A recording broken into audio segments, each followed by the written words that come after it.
Olá, amigos da Biblioteca Demonstrativa do Brasil. Estamos mais uma vez aqui junto com vocês para trazer um conteúdo de muita qualidade e hoje muito especial, assim como os nossos outros foram. Temos um convidado que é uma das referências no Brasil sobre o assunto, que o assunto é Carlos Drummond de Andrade e os 70 anos da sua obra, que está com da sua obra mais importante, que é A Máquina do Mundo. Trouxemos para vocês hoje, em especial, um dos maiores conhecedores do Drummond no Brasil, que vive em Brasília, que é o Edmilson Caminha. O Edmilson Caminha, ele é nascido no Ceará, Fortaleza, é escritor de mais de 10 títulos, é também membro da Academia Brasiliense de Letras e do PEN Clube do Brasil. Seja bem-vindo, Edmilson, à nossa Biblioteca Demonstrativa do Brasil. Quero lhe dar um abraço virtual e lhe trazer hoje para falar desse assunto tão querido seu e tão importante para o Brasil entender, né, e você desvelar um pouco mais do Drummond, que é uma palavra que todo mundo usa, mas eu tenho certeza que poucos conhecem, né? E que você, com o seu carisma e sempre a sua fantástica modo de falar, encanta todos, que eu já pude assistir muitas palestras sobre. Edmilson, seja bem-vindo. Muito obrigado, meu querido Tagore. É uma honra e uma emoção para mim participar deste belíssimo projeto da Biblioteca Demonstrativa do Brasil. E sabê-lo, Tagore, como o curador da parte, digamos, literária do projeto, isso me enche de alegria, porque eu faço questão de dizer que conheço Victor Tagore Alegria desde criança. Eu conheço Tagore meninozinho assim. Foi a primeira vez que eu vi este jovem senhor com quem eu tenho a alegria de conversar agora. E Tagore herdou a paixão pelos livros do pai, que é um homem que faz parte da história de Brasília. Não se pode falar na cultura, então, o nome de Victor Alegria, pois Tagore é o herdeiro da paixão de Victor Alegria pela cultura, pela literatura, pelo livro, pela poesia. Não por acaso esta família tem este belíssimo sobrenome, Alegria. É a alegria de viver, a alegria de ler, né? de desfrutar as obras que fazem o mundo melhor e a vida mais bela. Então, Tagore, é uma grande alegria para mim, faço questão de usar a palavra que lhe dá o nome de família, estarmos juntos para conversar sobre poesia e, particularmente, sobre Carlos Drummond de Andrade. Edmilson, eu sempre ao seu lado, né? Eu me sinto criança, porque do seu lado não é querendo lhe florear, mas eu sempre ao seu lado eu só aprendo. E você, além de tudo, além de um grande amigo, é o meu professor, né? Então estamos aqui para aprender com você. Agradeço pela lembrança do meu querido pai, que está aí, continua, possivelmente vai assistir essa nossa conversa, e a gente pode, né, fazer essas homenagens. Eu ainda fico muito feliz. Então, a gente vai falar hoje sobre o Drummond, Edmilson. E como a gente estava conversando lá atrás da coxia, né, nosso camarim virtual, que eu acho que se conhece pouco sobre o Drummond. Então, Edmilson, antes da gente falar sobre A Máquina do Mundo, que já é um outro momento, né, dos 70, desse ano de comemoração, eu queria que você falasse assim, por que o Carlos Drummond de Andrade virou a grande influência na sua época, sendo que ele já era a segunda onda do modernismo. Explica um pouco mais para quem não o conhece. Tagore, Carlos Drummond de Andrade nasceu em uma cidade do interior de Minas Gerais chamada Itabira, a época em que Drummond nasceu, no dia 31 de outubro de 1902, a cidade se chamava Itabira do Mato Dentro. Hoje é apenas Itabira. E é uma cidade mundialmente famosa porque lá se encontram, Tagore, as maiores jazidas de minério de ferro do planeta Terra. Já foram extraídas dessas reservas minerais de Itabira milhões de toneladas de ferro que são exportadas para o mundo inteiro e que fazem parte do dia a dia de pessoas nos 5 continentes. Pessoas que nem sabem que aquele objeto que estão a usar na cozinha, estão a usar na sala, estão a usar no seu quarto, que o ferro que ali se encontra veio do outro lado do mundo, de uma cidade chamada Itabira, onde nasceu um menino que recebeu, na pia batismal, o nome de Carlos Drummond de Andrade. Isso foi em 1902, portanto, começo do século XX. Né? O século XX mal havia começado. E Drummond saiu de Itabira, jovem, ele já rapaz, e foi morar em Belo Horizonte, né, a então jovem capital de Minas Gerais, né, a capital de Minas havia sido transferida de Ouro Preto para Belo Horizonte. Drummond vai para Belo Horizonte, se casa, volta para Itabira, trabalha alguns anos em Itabira como professor. Olha que coisa interessante, Tagore. Em um ginásio de Itabira, Drummond era professor de geografia de um ginásio na cidade de Itabira.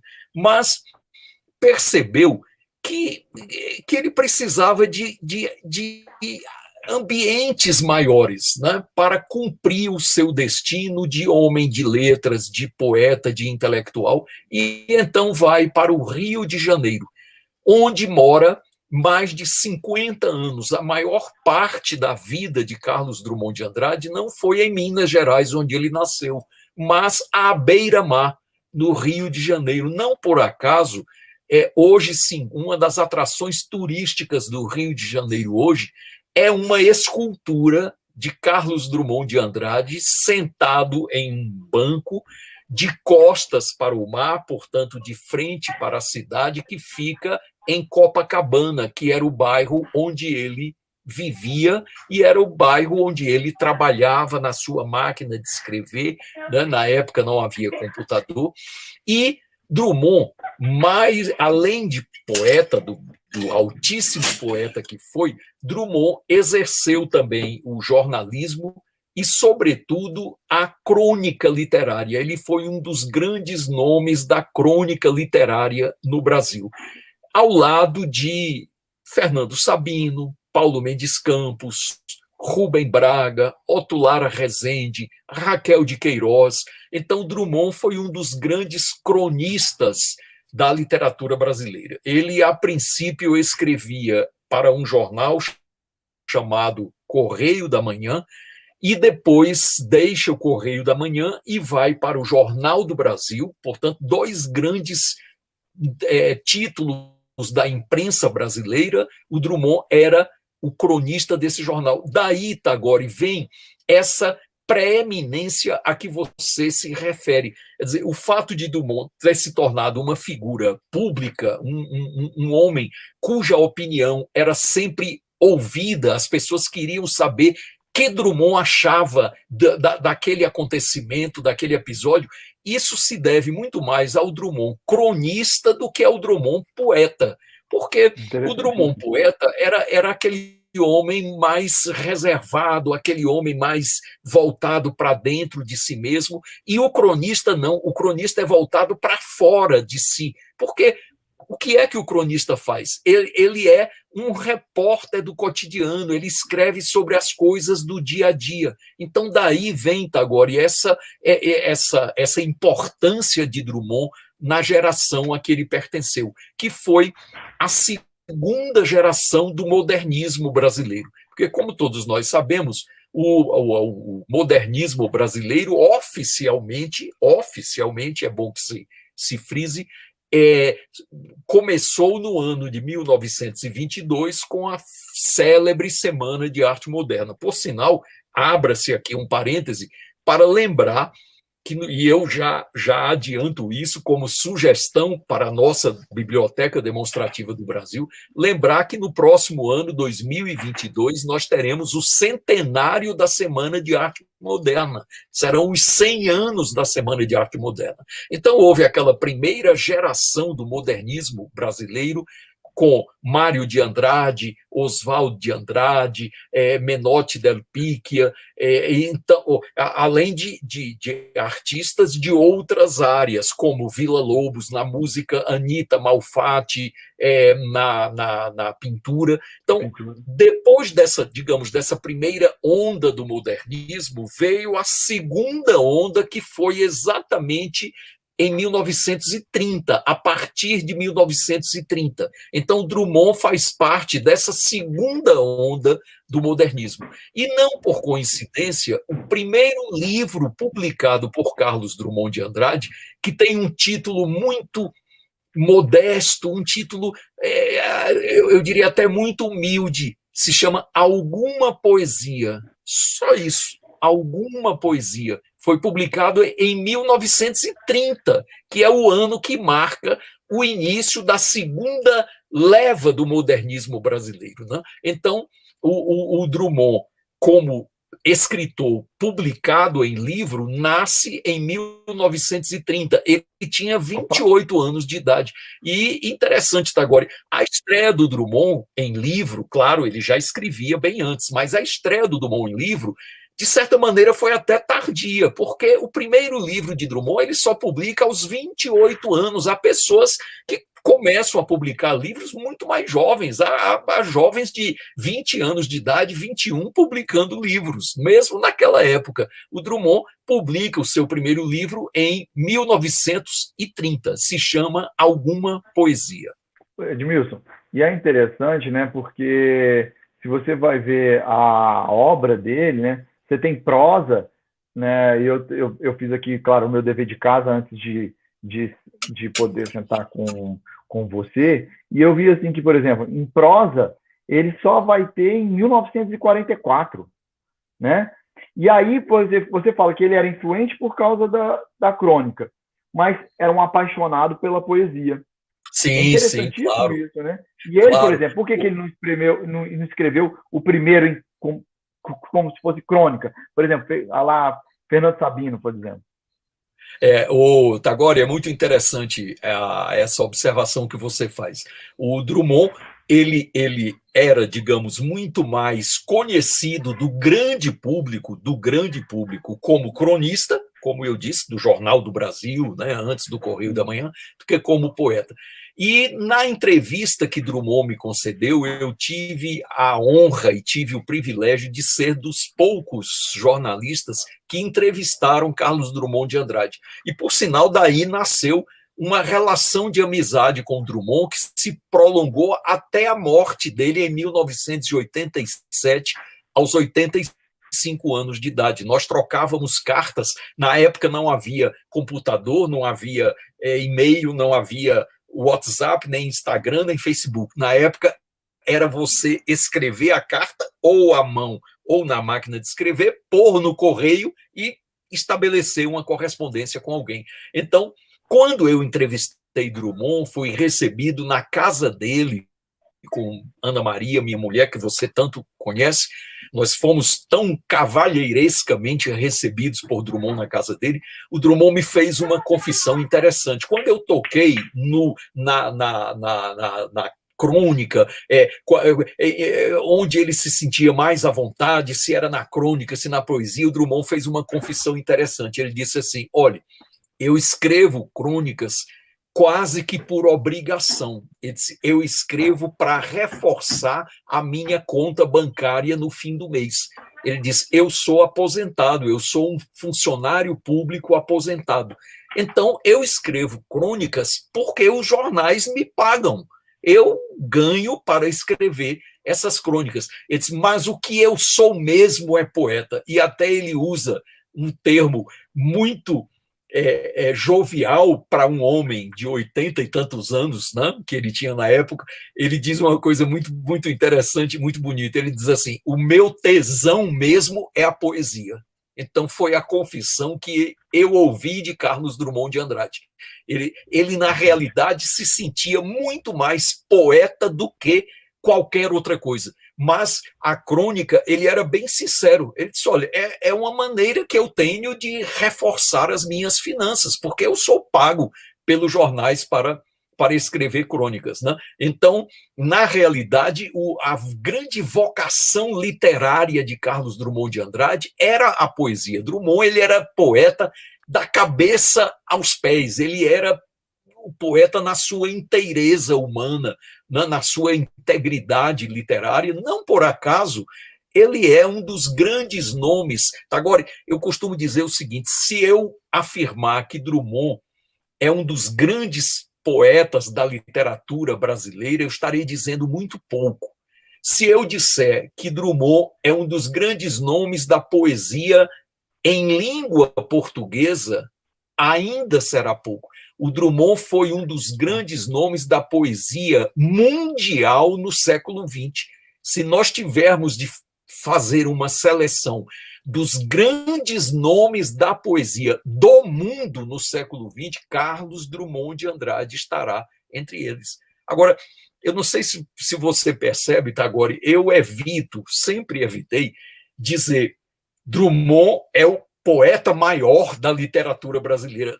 Eu não gosto disso.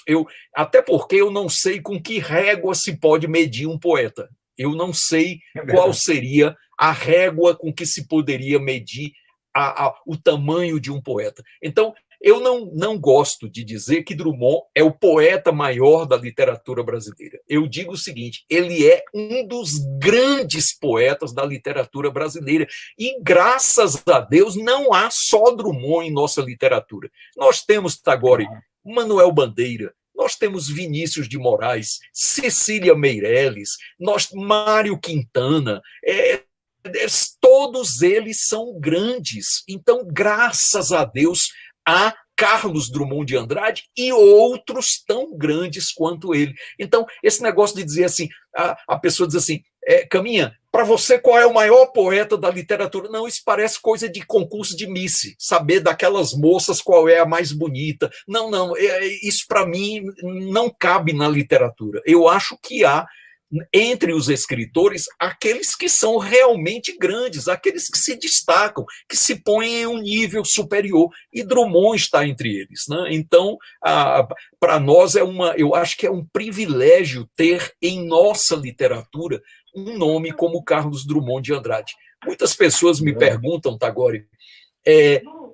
eu já ouvi tanto em sala de aula, os alunos me perguntavam isso, assim, professor, o que é que o senhor acha do fato de o Carlos Drummond de Andrade não ter ganhado o Prêmio Nobel de Literatura? E a minha resposta era a seguinte, pior para o Nobel. Eu lamento que o Prêmio Nobel de Literatura não tenha entre os seus contemplados Carlos Drummond de Andrade, porque é óbvio que ele merecia esse prêmio, mas é um prêmio muito politizado. Nos bastidores do Nobel, a briga é de foice. Os governos dos países intervêm para conseguir que o seu candidato seja aprovado. Isso, para mim, não tem a menor importância. Drummond é grande com Nobel ou sem Nobel. E o fato de ele não haver ganhado o Nobel o põe em excelente companhia.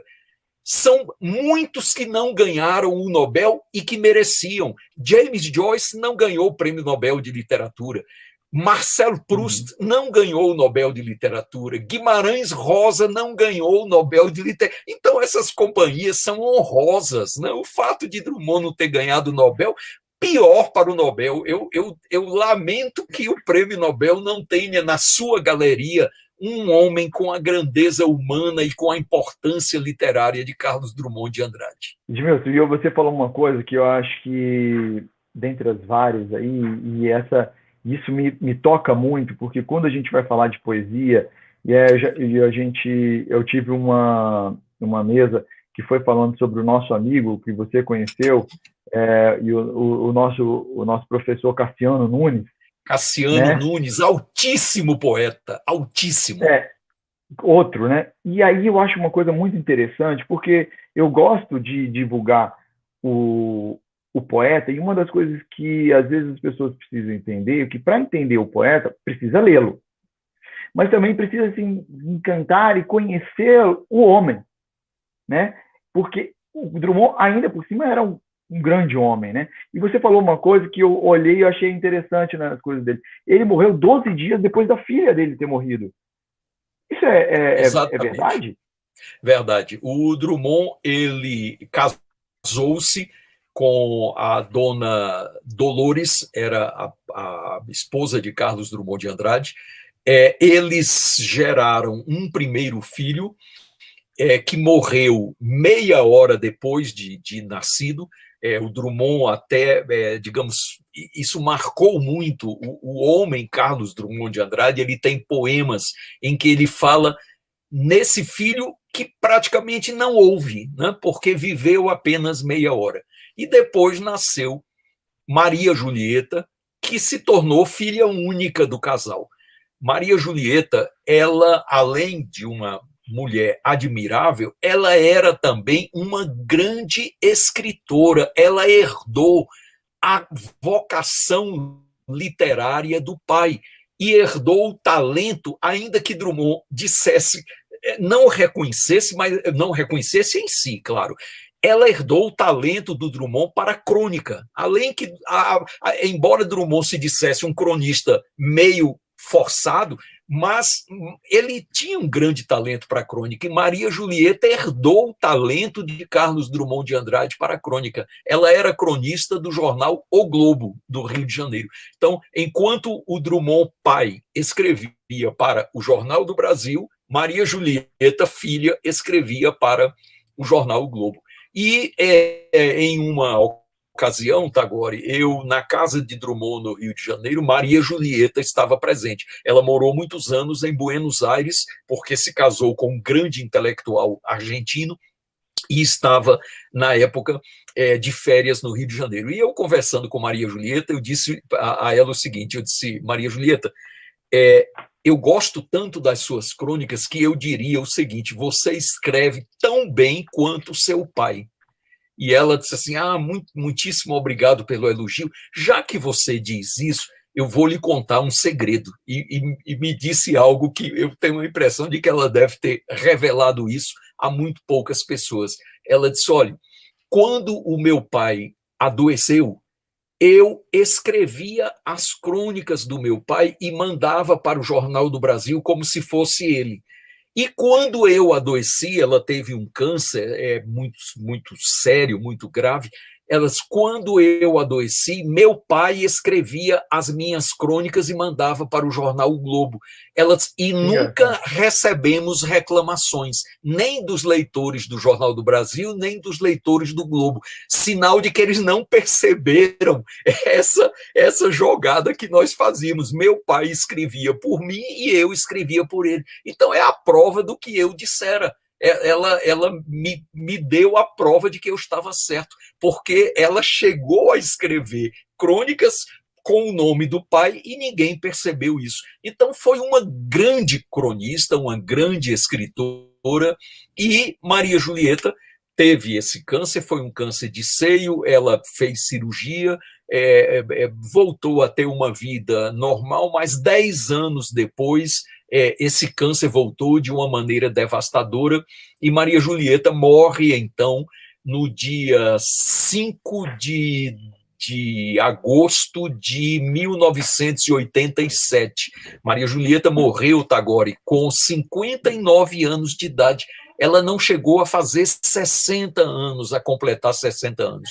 E Drummond, ele ficou absolutamente devastado, destruído com a morte da filha. É tanto que no diário que Drummond mantinha, e eu vi esse diário, eu vi essa página, porque me foi mostrada pelo neto dele, meu grande amigo Pedro Augusto, o neto mais novo de Drummond, filho de Maria Julieta, ele me mostrou e disse assim, isto foi a última coisa que meu avô escreveu. Estava lá no diário, ele voltou do cemitério, onde fora enterrar a filha, e escreveu no diário: hoje morreu a pessoa que mais amei na vida. E pôs um ponto final e não escreveu mais, porque ele perdera a razão de viver. O Drummond tinha tido um infarto severo, fazia alguns anos, tomava muitas medicações para manter a função cardíaca sob controle e deixou de tomar esses remédios, como se dissesse, não há mais sentido em continuar vivendo. E 12 dias depois ele morre. Ele foi internado em estado grave, foi para a UTI, e 12 dias depois da morte de Maria Julieta, morre Carlos Drummond de Andrade, no dia 17 de agosto de 1987. Drummond viveu muito e viveu bem, né? Ele morreu aos 85 anos, poderia ter vivido mais, claro, mas foi uma bela vida, né? Uma longa vida, um homem festejado, reconhecido, consagrado como grande escritor, né? É uma bela história de vida, Tagore. Então, eu acho que no ensino da poesia, né, e no ensino da literatura, Edmilson, fazendo também é o seguinte: você foi professor, foi 14 anos, não foi? Professor 17 de literatura? Anos, 17 anos, 17 anos. 17 anos, professor de literatura, apaixonado, né? E isso, né, Edmilson, eu acho que no ensino da literatura é importantíssimo conhecer o homem, né? Porque às vezes as pessoas acham que a pessoa nasce escritora e que as coisas acontecem do nada. Não, eles também são pais, são maridos, têm suas dores, e essas dores, né, e as suas inquietações, tudo isso se transparece na literatura também. Então, quem vai ler vai ver esse tipo de coisa. Eu lembro que o Tagore, o Rabindranath Tagore, também perdeu as 2 filhas que ele tinha antes, né? Porque o normal é o pai morrer e depois os filhos morrerem, né? Mas Drummond e o Tagore, por exemplo, no caso, também perdeu as 2 filhas. Uma coisa que eu acho interessantíssima. No Tagore influenciou muito até a poesia dele. Mas o que eu acho, Edmilson, também que eu queria dizer é que como a poesia e a literatura não estão ligadas, não precisa ser professor de literatura, né, Edmilson, para se transformar em um poeta, né? Por exemplo, não sei se as pessoas sabem, mas qual era a profissão do Drummond, que ele se formou quando ele saiu lá de Itabira? Drummond, ele sai de Itabira, vai morar em Belo Horizonte, e em Belo Horizonte ele se forma em, por incrível que pareça, farmácia. Drummond era oficialmente farmacêutico. Nunca exerceu a profissão na vida e, de maneira muito honesta, dizia o seguinte: eu fui fazer o curso de farmácia porque era o mais curto. Era aquele curso que me tomaria menos tempo. Eu precisava de um diploma superior, eu precisava ser formado. Então, o curso mais curto que havia era o de farmacêutico. E você, Tagore, disse algo muito importante na abertura dessa nossa conversa tão prazerosa. Você disse: não existe curso para formar escritor. E é uma grande verdade. Para alguém ser escritor, ser poeta, ele não precisa fazer curso de letras, nem de direito, nem de coisa nenhuma, porque isto é algo com que você nasce. Os grandes poetas, eles nascem destinados à poesia, assim como em outras profissões. O Tagore, por exemplo, um Di Cavalcanti, um Portinari, claro que eles tiveram aulas de pintura, como usar as tintas, eles tiveram de ter noções de perspectivas, de equilíbrio, harmonia, proporção no quadro, mas eles nasceram artistas.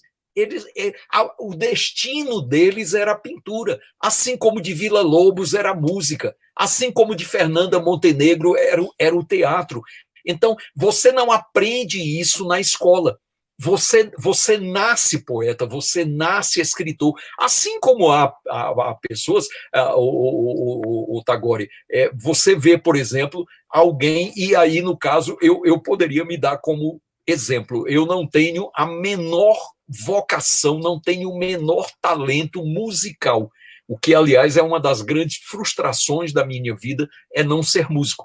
Mas suponhamos, Tagore, que eu resolvesse estudar piano. Ao cabo de 10 anos de estudo de piano, eu podia até tocar alguma coisa, mas eu tenho certeza de que seria um péssimo pianista. E você vê uma criança de 6 anos de idade que se senta à banqueta do piano e toca como gente grande.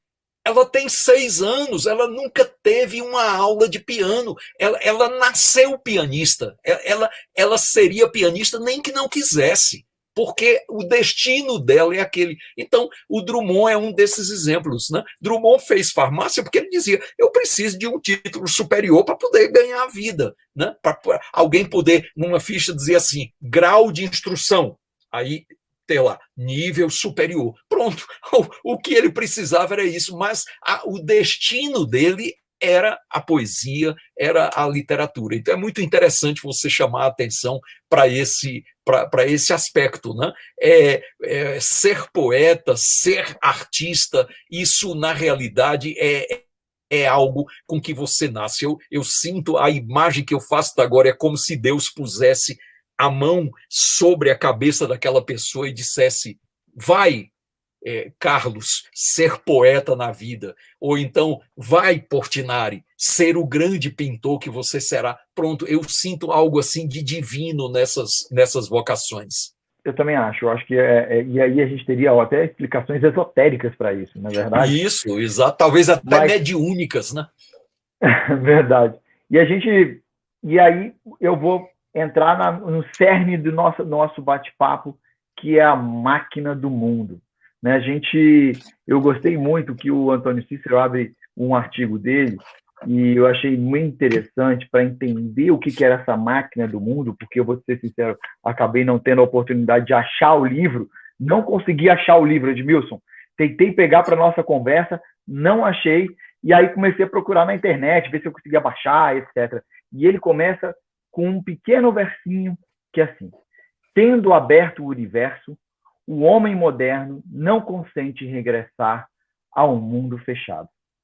E eu queria te explicar porque a máquina do mundo, segundo o Antônio Cícero, é o entendimento do mundo, do entendimento do universo e, consequentemente, do entendimento do próprio homem. O que era? Por que virou isso como uma grande obra do Drummond? Agora, você disse que não conseguiu este livro, pois você que é um bibliófilo, você que é um amante dos livros, né, como o grande editor que você é, né, o brilhante editor que você é, eu tenho a honra de ser editado por você, né, tenho a honra de ter livro meu editado pela Tagore. Né? Pois, Tagore, eu tenho algo para lhe mostrar. Isto aqui é um exemplar da primeira edição do livro onde está o poema A Máquina do Mundo. Ô, João, abre aí para a gente. Deixa o João abrir aí a tua tela, ô Edmilson, para a gente poder ver melhor. É um exemplar, Tagore, da primeira edição do livro Claro Enigma, que foi publicado em 1951, portanto está fazendo 70 anos do lançamento de Claro Enigma.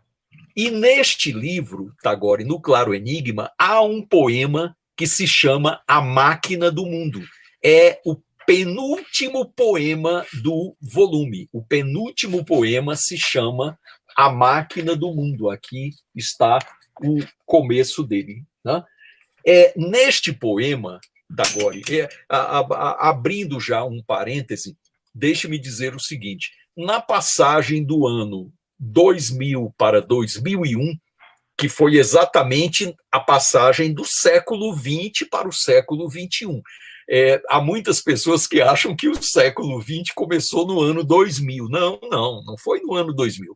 O século XX começou no ano 2001, porque o primeiro ano do século é o ano 1, não é o ano 0. Então, na passagem do ano 2000 para o ano 2001, que foi quando o século virou, o jornal Folha de São Paulo tinha um suplemento literário, e eles fizeram uma pesquisa interessante. Eles consultaram escritores, poetas, jornalistas, professores, fizeram a seguinte pergunta: qual o grande poema da literatura brasileira no século XX? Escolha, diga qual, na sua opinião, o grande poema da literatura brasileira no século XX. Sabe quem ganhou? A Máquina do Mundo, de Carlos Drummond de Andrade. Então, este poema, que está no livro Claro Enigma, foi considerado por especialistas o poema mais importante da literatura brasileira no século XX. Este poema, Tagore, é muito interessante, porque ele fala em uma ideia que ela faz parte, eu diria quase, Tagore, do inconsciente coletivo da humanidade. É quase um arquétipo, usando uma expressão do grande psicanalista Carl Gustav Jung, o famoso Jung. Essa ideia da máquina do mundo parece que ela existe em todas as culturas, em todas as civilizações. O que seria a máquina do mundo? Seria aquela entidade que revelaria ao ser humano, ao homem, à mulher, desvendaria todo o mistério da vida. Tudo aquilo que você sonha em saber, que você gostaria de saber, a máquina do mundo lhe diria. Então, Tagore, aquelas célebres perguntas que todos nós nos fazemos: o que é o homem? Qual a finalidade da vida? De onde nós viemos? Para onde nós vamos? Existe vida após a morte? A máquina do mundo lhe daria essa resposta. Então, este é o tema do poema de Carlos Drummond de Andrade, que está no livro Claro Enigma, que completa 70 anos neste 2021. Agora, um aspecto muito interessante, e que é bom que se diga, é o seguinte: esta ideia, ela não é de Drummond, ela vem de muito antes de Drummond. O Drummond apenas, digamos, tomou este mote e escreveu um poema sobre. Mas, Tagore, você sabe quem já falava na máquina do mundo, e até com esta mesma expressão, máquina do mundo? Você sabe quem falava? Um conterrâneo de Vítor Alegria, português, portanto, chamado Luís de Camões. Nos Lusíadas de Camões já existe a máquina do mundo. Olhe que coisa interessante. Eu até anotei aqui, para que a memória não me traísse, no canto 10º do poema Os Lusíadas, há estrofes que se chamam estâncias, em que a ninfa, aquela divindade das águas, né, a ninfa Tétis, que é a mãe de Aquiles, ela faz a sua derradeira profecia ao mostrar a Vasco da Gama, navegador Vasco da Gama, uma miniatura do universo, a máquina do mundo, com os lugares onde os portugueses haveriam de praticar altos feitos. Então, Tagore, na estância 80 do canto 10º de Os Lusíadas, você lê o que escreveu o altíssimo poeta Luís Vaz de Camões. Ouçamos: vês aqui a grande máquina do mundo, etérea e elemental, que fabricada assim foi do saber, alto e profundo, que é sem princípio e meta limitada. Quem cerca em derredor este rotundo globo e sua superfície tão limada é Deus. Mas o que é Deus, ninguém o entende, que há tanto o engenho humano não se estende. Olha que coisa linda Luís Vaz de Camões escreveu sobre essa entidade que seria a máquina do mundo. Ela revelaria tudo. ela esclareceria todos os mistérios, ela desvendaria todos os segredos, ela daria resposta a todas as perguntas. Aí alguém pode dizer assim, professor, nós então podemos dizer que Drummond plagiou Camões? Não, não, não, isso não se trata de plágio, porque na realidade essa ideia da máquina do mundo é uma ideia universal. Ela não pertencia a Camões. Certamente o Camões já tinha alguma referência da tal máquina do mundo ao escrever os Lusíadas. Então não se trata de plágio, é uma ideia sobre a qual muita gente escreveu e muita gente ainda haverá de escrever. Agora, o mais interessante, Tagore, na Máquina do Mundo, o começo da Máquina do Mundo, ela se inicia não exatamente com os versos que você citou. É um longo poema, são 32 tercetos, quer dizer, 32 estrofes de 3 versos, né? Se chamam tercetos. No total, portanto, são 96 versos, quase 100 versos. É muito difícil tê-los todos de cor, né? Então, eu prefiro ler, estou com o meu exemplar aqui da primeira edição, né, do Claro Enigma, então ele começa assim, e como eu palmilhasse vagamente uma estrada de Minas pedregosa, e no fecho da tarde um sino rouco se misturasse ao som de meus sapatos, que era pausado e seco, e aves pairassem no céu de chumbo, e suas formas pretas pausadamente se fossem diluindo na escuridão maior, vinda dos montes e do meu próprio ser desenganado, a máquina do mundo se entreabriu para quem de a romper já se esquivava, e só de o ter pensado se carpia. Então, o que é que nós percebemos? A imagem que Drummond cria no começo do poema é a seguinte: ele, um homem nascido nas Minas Gerais, né, nascido em Itabira, caminha num fim de tarde por uma estrada pedregosa. Aí já há uma referência à origem de Drummond, porque em Itabira há muita pedra, né? E pedra de ferro, né? Porque lá estão aquelas jazidas ferríferas de que eu falei. Então, o homem Drummond vai caminhando por uma estrada pedregosa, os sinos começam a tocar porque se aproximam às 6 horas da tarde, a hora do Ângelus, e ele vai ali caminhando, ouvindo o som dos sapatos, voltado para dentro de si mesmo, quando ele divisa a máquina do mundo, ele vê frente a ele a máquina do mundo.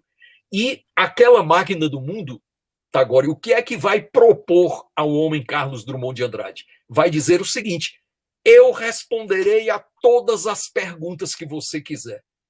O que você quiser saber, eu direi. Revelarei todos os mistérios da vida. Decifrarei todos os enigmas, e não por acaso o livro em que está a máquina do mundo se chama Claro Enigma. Então, a máquina do mundo propõe isso a Drummond. E no fim do poema, Tagore, isso não é um spoiler, porque nós não estamos aqui falando de novela de televisão, as pessoas que quiserem conhecer o poema Máquina do Mundo vão lê-lo mesmo sabendo qual será o desfecho.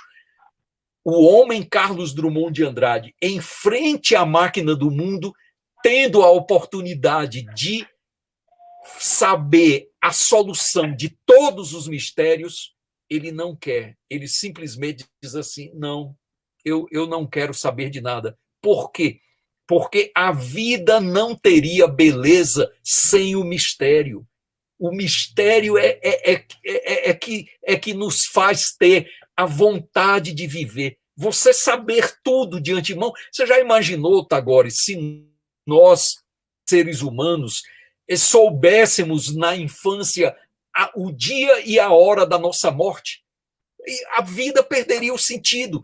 Você diria assim, puxa, não, eu vou aqui cair na farra porque eu só vou morrer com 96 anos de idade. Eu posso fazer o diabo na vida que eu sei que só vou morrer quando a vida perderia o encanto, perderia a grande emoção da vida é você viver o mistério. Deus existe para uns sim, para outros não. Isso é um mistério. Né? Eu digo para você, Tagore, eu como homem de fé, que sou, né? Sou católico, e isso para mim é muito importante. Tagore, eu não gostaria de ter uma prova física, científica da existência de Deus. Eu não gostaria. Para mim, Deus é mistério. E para mim, ele existe. Isso é que é importante. Eu não quero ter prova disso, não. Né? Isso para mim não interessa. Para mim, a grande beleza de Deus é o mistério que o envolve. Né? É como se ele estivesse em meio a uma grande nuvem. Você não vê, mas você sabe que ele está lá. E a máquina do mundo propõe dizer, não, eu lhe explico tudo, eu vou lhe dizer tudo.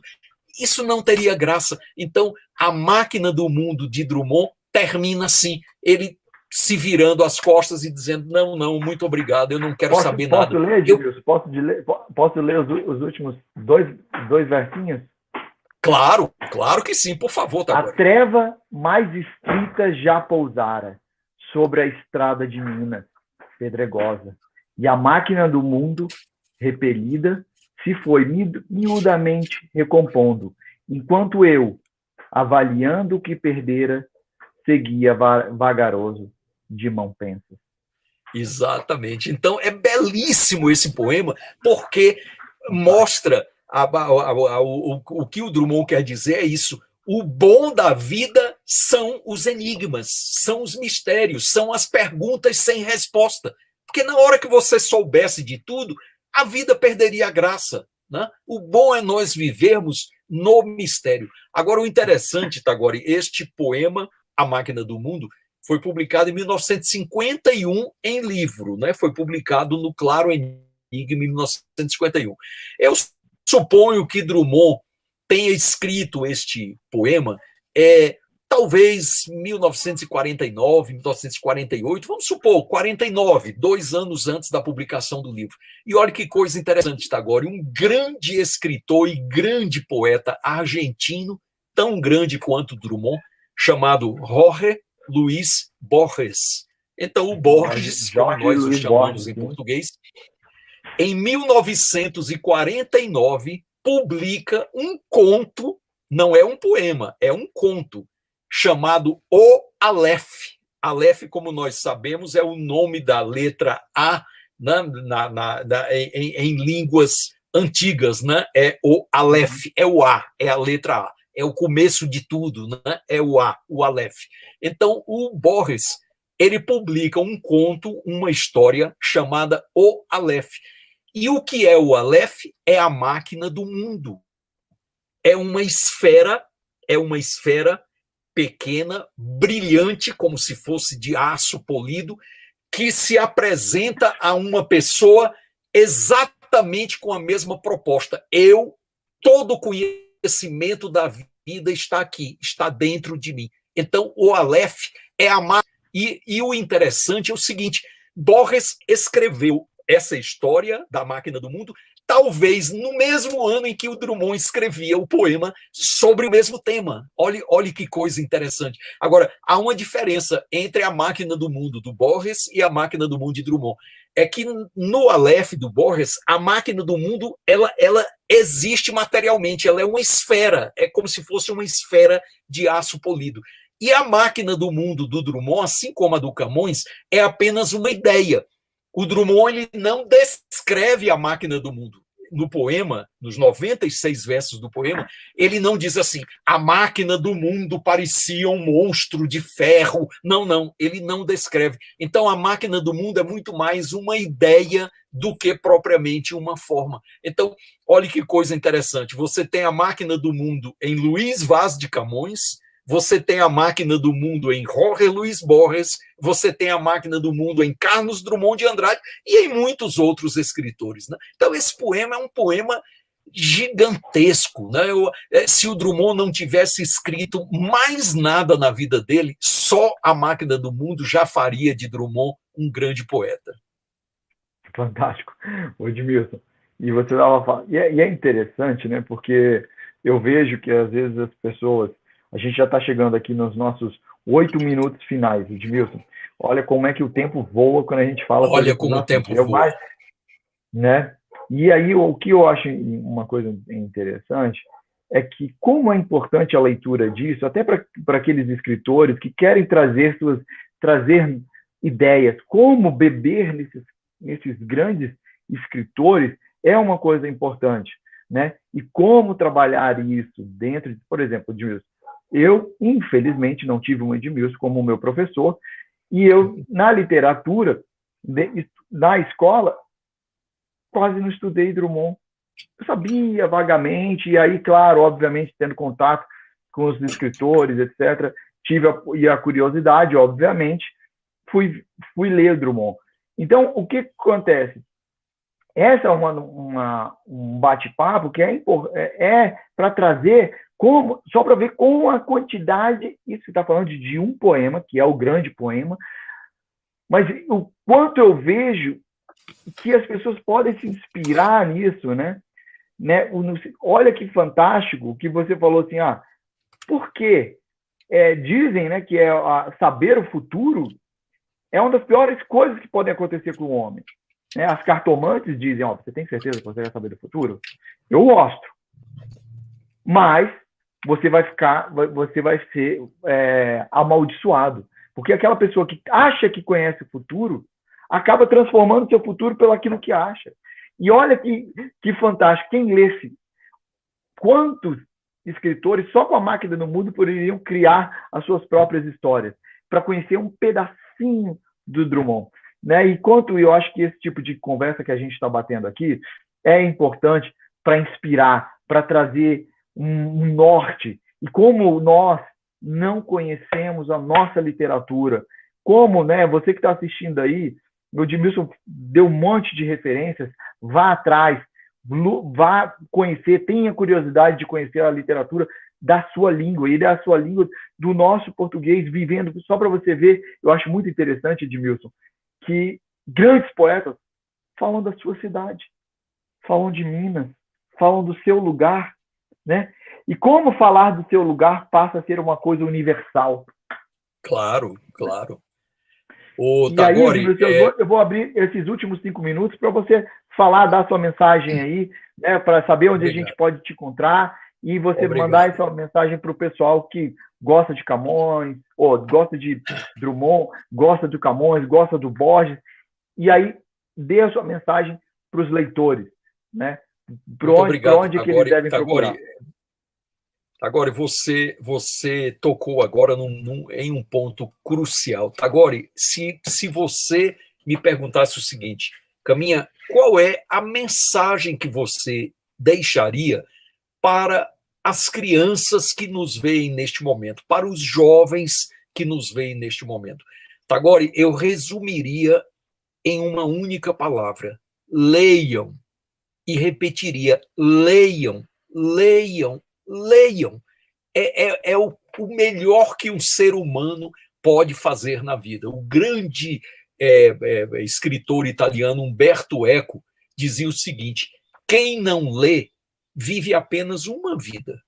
Quem lê vive 700 anos. Porque a vida que é contada nos livros passa a ser vivida por você. Então, leiam. Não é que você vá ler, por exemplo, se um aluno, um jovem estudante que está na Biblioteca Demonstrativa do Brasil chega para mim e diz assim: professor, eu quero ser escritor, mas o senhor disse que eu devo ler porque eu vou aprender a escrever como aquele escritor. Não, não, não. Você vai se deixar inundar pela beleza daquela obra, daquele poema, daquele conto, daquele romance, daquela crônica, e não é que você vá escrever imitando aquela pessoa, mas você vai aprender a escrever. o seu vocabulário vai se enriquecer, você vai começar a construir frases mais bonitas. Por quê? Porque você leu Machado de Assis, você leu Carlos Drummond de Andrade, você leu Raquel de Queiroz, você leu Cassiano Nunes, né? Então, a literatura vai inundando a sua vida e você você não percebe isso. Mas daqui a pouco você vai dizer assim, opa, eu estou escrevendo melhor, eu estou gostando disso aqui, pois isso é fruto da leitura. Por isso, Tagore, que eu acho de uma importância extrema uma biblioteca demonstrativa do Brasil. A biblioteca, ela é, para mim, ela é o símbolo da cultura, do saber, do conhecimento. Tagore, uma cidade, um país sem bibliotecas, coitado, dá pena, dá pena. É um país destinado à miséria, é um país destinado à ignorância. As bibliotecas, elas são fontes de saber. Biblioteca não é um depósito de livros bolorentos, não é aquele depósito de livros velhos empoeirados em que você entra e começa a espirrar do começo da estante até o fim. Não, não, biblioteca não é isso. Biblioteca é um lugar onde você vai encontrar livros, onde os livros estão à sua espera. E você vai poder lê-los ali, você vai poder levá-los para casa. Então, Tagore, termino esta nossa conversa, que me foi tão agradável, tão prazerosa, citando um grande bibliófilo brasileiro chamado José Mindlin. Era um homem que amava os livros, era uma figura extraordinária. E o Mindlin dizia algo que me emociona, e eu penso exatamente como ele. Eu não gostaria de viver em um mundo sem livros. Eu não gostaria. Eu preferiria partir, porque os livros, eles são mundos que se abrem para nós. E ao dizer isso, Tagore, eu aproveito para prestar uma homenagem, aproveito a oportunidade para prestar uma homenagem aos editores brasileiros, representados por Vitor Tagore Alegria, porque sem os editores não haveria os escritores. Vocês são os homens que tornam os livros realidade, que fazem o livro chegar às mãos dos leitores. Então, nós, escritores, temos este sentimento de admiração, de respeito e de gratidão por homens como Vitor Alegria, como Vitor Tagore Alegria, que são fazedores de livros. Que coisa mais bela é um homem que fez a vida. Se alguém perguntar, o que é que você fez na vida? E ele responderá com uma única palavra: livros. Muito obrigado, Tagore. Fantástico. Obrigado, Edmilson. Primeiro, muito obrigado. Obrigado a sua referência. Como novamente eu digo, sou pequeno. Entre você, meu pai, eu sou pequeno. Eu sei o meu lugar e eu estou nesse processo empreendendo. E agradecer a todo mundo que esteve aqui conosco, né? Agradecer a todos que puderam assistir um pouquinho, né? Um pouquinho aí do que o Edmilson nos deu e que nós temos a honra de receber. Obrigado, Edmilson. Uma gratidão. A honra foi minha. Da biblioteca. Agradecer ao nosso amigo João, que esteve aqui conosco. Obrigado, ao João. Linhares, que está organizando isso de uma forma. Né? E, Edmilson, eu queria falar um monte mais coisas, que você já me deu umas 20 milhões de ideias aqui. Outras oportunidades haverá, Tagore, e nós conversaremos muitas outras vezes. Com certeza. Muitíssimo obrigado.